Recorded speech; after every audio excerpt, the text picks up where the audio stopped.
bihe vya nyuma vyiwe jewe nemeza yuko yoba atariwe yari Imana gusa yivugira. Ivyo ndabishingira intahe kuko ndavye ivyabaye mu 2015 ukaraba ingene twese yatweretse ko Imana ariyo iri imbere gushika abarundi bose bumva bona ko ari Imana yonyene yaturokoye.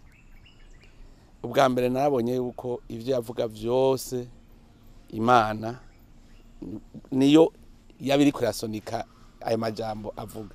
Jewe mbere hari umunsi umwe nigeze kumubaza ntambura umupfumu weho ko yari yigeze kumbwira ibintu twari kumwe n'undi mugenzi aravuga ati murabe ati nta misi 5 izohera hatabaye iki ni tuza tubona birabaye. Ugasanga kandi havuga ati Imana ibi ntishobora kuvyemera ibi bizogenda ukabona birabaye koko biraboneka ko yari kumwe n'Imana.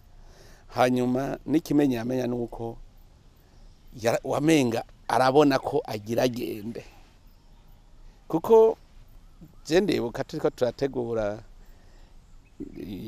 imyamamazo turaba imigabo n'imigambi nzoshira imbere turavuga uti none tuzoyishira imbere gute. Urabona yuko yari yadushikanye kwibwirizwa shingiro ritunganya neza igihugu ku buryo ibintu byose biba ku rutonde. Burya leta mvyeyi niwe yashitse nuko yagiye atayibatije gusa niwe yayishitse. None umuntu avyaye nk'umwana uwo mwana ataramubatiza ntaba hari umunsi abatizwa ataramutorera izina abateye izina bacavuga ngo nibo bavyaye uwo mwana. Ibwirizwa shingiro abonye ritowe ni nkuko yaciye yerekana kumenga wewe igikorwa Imana yari yamutumye aragihejeje. Muribuka ariko aravuga ijambo ati ibwirizwa shingiro ntiritorewe Petero nkuru nziza.